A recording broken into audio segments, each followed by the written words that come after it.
Boa noite, bem-vindos ao programa Atividade Noturna. O convidado de hoje, ele é graduado, mestrado e doutorado pela Unesp Franca, atual coordenador do curso de História pela Universidade Federal do Triângulo Mineiro. Ele gosta de usar All Star, não tem página no Facebook e o seu sobrenome casa muito bem com a sua área. Com vocês, Cleiton Cardoso Romano.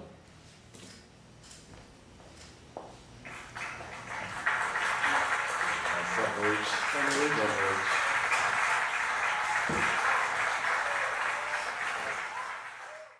Boa noite, professor. Boa noite. Boa noite, professor. Boa noite. Estamos entrevistando hoje o senhor por causa de uma atividade que fomos nos proposta. E temos algumas perguntas relacionadas à sua área, que mexe com política, mexe com ditadura no Brasil, história contemporânea, e queremos tirar algumas dúvidas. Estou à disposição de vocês. Então tá. O senhor gostaria de começar, Uriel Brito? Sim. Então, professor, a respeito da atual conjuntura do Brasil, relacionando com as antigas greves do ABC, nós gostaríamos de entender mais essa dinâmica, tendo em vista os rumos da política atual. O que o movimento grevista tem influenciado os trabalhadores de hoje nas passeatas, nas tentativas de golpe e adjacências? Ok. Eu acho que um paralelo imediato entre as greves do ABC e as movimentações que nós vemos hoje não seja tangível, não seja possível de ser feito. O que é possível ser feito? É possível traçar um itinerário em que as greves do ABC, lá no final dos anos 70, início dos anos 80, acabaram se constituindo como um marco que resultaram no processo de democratização da sociedade brasileira. Processo esse, o qual agora nós estamos vendo um outro desaguar, né? Então a conjuntura política, econômica, social, cultural do país dos idos de 1980 não me parece serem exatamente as mesmas que nós encontramos hoje, né? No entanto, é possível imaginar que de alguma maneira aquele movimento do ABC representou o que um pesquisador, de maneira muito arguta, denominou como quando os novos personagens entram em cena. Esse pesquisador é o Éder Sader. Ele era cientista social e faleceu no início dos anos 90. Mas antes deixou uma obra muito interessante que tem exatamente essa nomenclatura. Quando os novos personagens entram em cena. E ali, a movimentação do ABC paulista, que se expandiu por outras praças do Brasil, de certo modo apresentou isso, quer dizer, aquele contingente, em sua grande maioria, que havia migrado do Nordeste, Norte brasileiro para a região Centro-Sul do país, que acabou encontrando ocupação na indústria automobilística, na indústria da construção civil, né? Ele, de certa modo, rompeu amarras naquele movimento. Talvez por isso a figura de Lula desperte ainda hoje um carisma muito forte, porque ele traz o Lula consigo uma história, uma trajetória pessoal que, em termos absolutos, ela se encontra na realidade de muitos outros brasileiros e brasileiras do nosso Brasil contemporâneo, isto é, gente que saiu de uma situação de extrema miséria, de extrema pobreza, de absolutamente total falta do Estado brasileiro, né, que diz respeito à execução de políticas públicas, à garantia de direitos civis e de cidadania, não é? Para lutar pelo seu ganha-pão num lugar diferente, com gente diferente, que muitas vezes o tratavam como um subser, um subcidadão, uma subespécie, né? De certo modo, os estudantes têm dado a tônica na maioria desses protestos, mas eles não são os únicos. Então, você vê setores de classe média alta. A direita saiu da caserna, essa é a impressão que eu tenho. Nessa parte agora que tem novas figuras aparecendo, tem uma figura antiga que ela ainda é colocada na marginalidade, porque essas passeatas são muito de cunho urbano e a gente ainda não vê tanto a colocação, até mesmo pela mídia, do trabalhador rural. Desde a época das ligas camponesas ainda é excluído. Como que fica essa situação do campo? Desde aqueles primeiros levantes até a atualidade. Essa questão do trabalhador do campo Eu acho que esse debate é um debate extenso, profundo e que envolve revisitar a nossa história enquanto país, enquanto nação, né? O Brasil é o país do latifúndio. O latifúndio, isto é, a grande propriedade de terra com finalidade comercial, não necessariamente produtiva, isso está na nossa raiz enquanto espaço aqui na América. O primeiro sentido de ordenamento que se procurou dar à nossa colonização aqui foi através de capitanias hereditárias. Extremas faixas de terras concebidas como hereditárias. Isto é, inegociável o direito de que os seus herdeiros irão ocupar aquele mesmo espaço. Não é? Nós somos talvez o único país, não tenho esse levantamento concretamente, mas o único país da América do Sul ou da América Latina que não realizou reforma agrária. Talvez porque sejamos dentre estes o maior, mas o fato é que a Revolução Mexicana foi uma revolução pela reforma agrária. A reforma agrária na Bolívia foi feita nos anos 40, nos anos 50, na Bolívia, no Peru, aqui não. Então, me parece que a nossa concepção de organização do urbano, ela pressupõe a subordinação do rural ou do campo. Essa denominação rural, ela tem os seus problemas. Eu vejo que os militares contribuíram muito para isso, porque o movimento de organização lá das ligas camponesas, ainda no período do intervalo democrático, entre o final do Estado Novo e antes do golpe militar, você vê exatamente o ascenso dessa população em busca de direitos e garantias, através do Estado. Então, quando se falava lá do Jango das reformas de base, o carro-chefe era a reforma agrária. O que os militares fizeram? Pegaram metade da pauta. Eles não fizeram a reforma agrária, mas procuraram criar um conjunto de leis e direitos, entre aspas, para esse trabalhador do campo. Os impostos, não é? E a própria previdência do trabalhador do campo começa a ser montada pelos militares. Só que os militares vão fazer isso como? Como um benefício social? Como um direito do cidadão? Não. Eles vão organizar toda a estrutura pensando em criar empresa. E o sentido dado a essa regulamentação do trabalhador do campo é um sentido empresarial.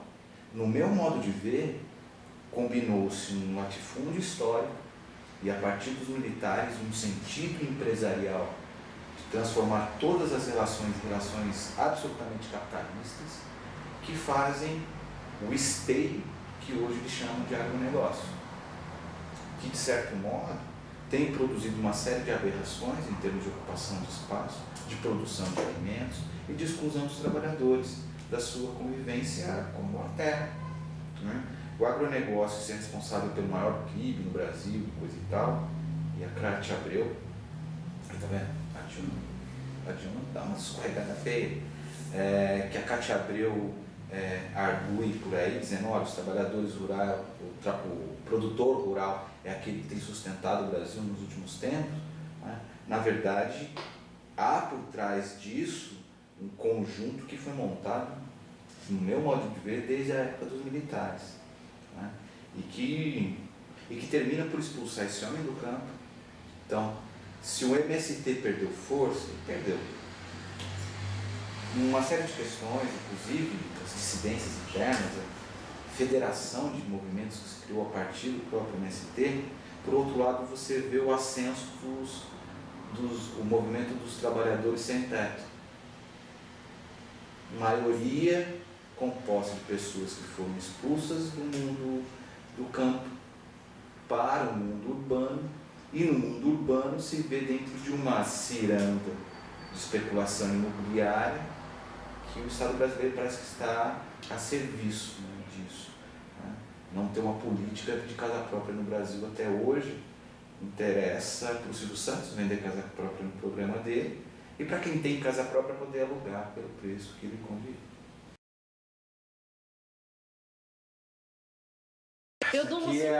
Eu acho que isso daqui é a passeata dos 100 mil, 1968. Até até o movimento das diretas já havia sido a maior manifestação popular da história do país, né? Porque ali já a ditadura já estava há 4 anos no poder, lembrando que ela assumiu prometendo entregar o poder na semana seguinte, e ali já estava completando 4 anos, e houve uma repressão fortíssima, fortíssima, por conta do forte apelo da passeata. A passeata ela acabou desaguando no que foi, nessa coisa dos 100 mil, em função da morte de um estudante no restaurante Calabouço, e aí isso gerou uma comoção. Quando há um cadáver, gera uma comoção nacional, geralmente, nesses instantes de crise. Embaixo foi o cadáver da Petrobras? Então, cara, esse negócio da Petrobras é uma coisa que eu poderia falar também. O PT, a Petrobras e o Mensalão mostram algo que eu já tinha notado. Que o PT, uma vez no governo, ele não transforma a estrutura existente, ele a profissionaliza. Os roubos na Petrobras já eram do governo Fernando Henrique. O Paulo Francis morreu. O Paulo Francis, que era um cara de direita, conservador assumido. O Paulo Francis morreu do coração quando soube que um diretor da Petrobras, que ele tinha criticado em público nos anos 90, dizendo que era um ladrão, tinha entrado com um processo contra ele nos Estados Unidos, ele teve um infarto e morreu. Então, o roubo na Petrobras vem de longe. O que o PT fez? Profissionalizou. Profissionalizou, transformou cifras pequenas em cifras extraordinárias, porque profissionalizou. O PT tem essa característica, ou os petistas têm essa característica, lidam muito bem com a profissionalização. E aí fazem uma engrenagem que está girando, girar com muito mais velocidade, com muito mais eficiência, né? Então já tinha isso. Da mesma forma, o Mensalão. Compra de base parlamentar existe nesse Brasil desde que isso aqui é uma república. Uma vez que é presidencialismo, você precisa de base para governar, se compra a base parlamentar. Prefeitura era caminhão de terra, era lote, era emprego público, e mais recentemente, com a monetarização da vida, se começou a comprar mesmo. O JK foi acusado de ter comprado a base parlamentar para aprovar a criação de Brasília. Você vê como isso não é coisa nova, não é coisa nova, né? Mas a gente não estuda mais política, então a gente não sabe de mais nada disso, né? Então o PT profissionalizou, mas essa não é a profissionalização de uma compra de base parlamentar que existe há décadas, né? Eu tenho que falar uma palavra, eu tenho que falar alguma coisa específica? Não, é liberdade. Então, eu acho Aproveita que ainda tem. essa daqui é bem legal. Essa imagem aqui eu vejo desde garoto. E essa daqui também é uma coisa que... Então, no segundo cartaz, a gente deu uma sugestão sobre a atuação da polícia. não mudou muito, né? Pois é, tentamos achar uma figura relativamente parecida. O cara caindo também, né? Isso. É isso. Quer dizer, nós lidamos com as nossas contradições aqui como caso de polícia. Isso vem desde o início da República. Mas a gente dá Por exemplo, o poder... professor. Tem aqui as fotos dos professores. Professor não pode ser caso de polícia. Quem tem que acompanhar professor é ministro de Estado, é secretário de Estado, é secretário municipal. Essas pessoas que têm que receber professor, não dá para ser cacetete. Mas porque não há questão mais social do que educação, por exemplo, ou uma greve de médicos, de enfermeiros, enfim, qualquer repressão por parte da polícia, a categoria profissional é um contrassenso social, histórico, né? Mas aqui nós tratamos como caso de polícia, então o professor é tratado com tratamento de choque, é isso aqui, né? O que ocorreu no Paraná esse ano dá bem a dimensão de como nós somos uma sociedade pouco democrática. Para além do avanço da transição democrática, o Brasil ainda é pouco democrático. Se a gente lê, e a gente lê o Sérgio Buarque de Holanda, Raízes do Brasil, ele vai dizer isso em 1935, 33. O que o Sérgio Buarque está dizendo ali, grosso modo, ainda não serve. Ele está dizendo ali, para superar o autoritarismo ibérico que nós temos que nos transformar numa sociedade democrática.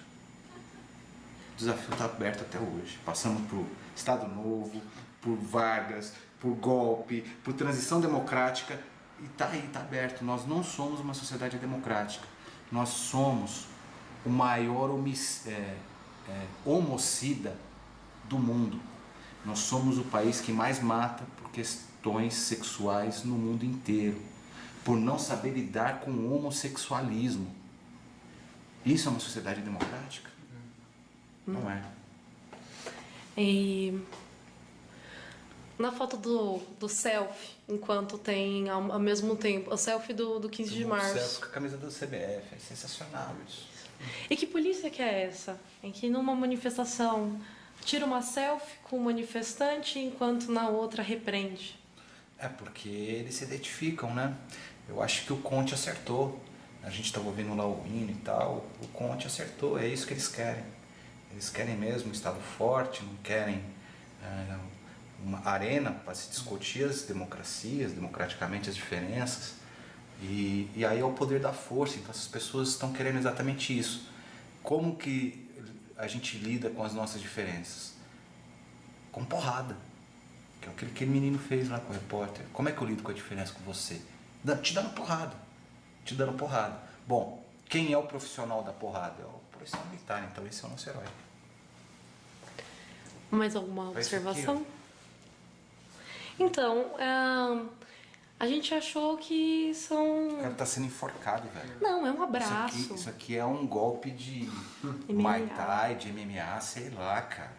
É um mata-leão, eu acho. Né, ó, de novo, a CBF. É uma chave. Tá vendo? O Brasil se vê brasileiro com a camisa da CBF. E isso, pra mim, dá conta dessa nossa esterilização política. A gente se realiza politicamente através da nossa seleção. A gente se vê enquanto nação através do futebol. Ou do vôlei, ou do Ayrton Senna. Mas não da política, né? O esporte veio meio que para cumprir isso. A próxima imagem é abraço coletivo. É surreal, cara. Mas marca bem o que tem aqui que é na sociedade brasileira. Então, no primeiro, existe uma democratização, um abraço coletivo. Isso. Enquanto no segundo, existe uma briga para quem quer abraçar o colega do meio.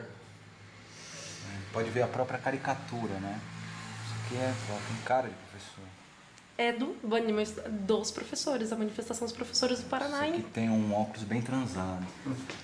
Eu tenho um amigo é. comunista que ele fala assim, você começa a ver essas coisas de manifestação, e fala, a primeira coisa que eu vejo é o que a pessoa está calçando. Se apareceu com tênis Nick, eu vou dar uma olhada, ver qual é o teor dessa manifestação, né? E aí também são debates, tem pessoas da classe popular que estão putos com a Dilma, né? Mas não conseguem fazer um coro, assim, engrossar esse caldo dessa turma da intervenção militar e tal. Não faz. Muito boa noite. Hoje vamos ficar por aqui.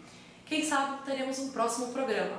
Com vocês, Cleiton, professor da UFTM, Uriel Brito e aqui Isabela Favarão.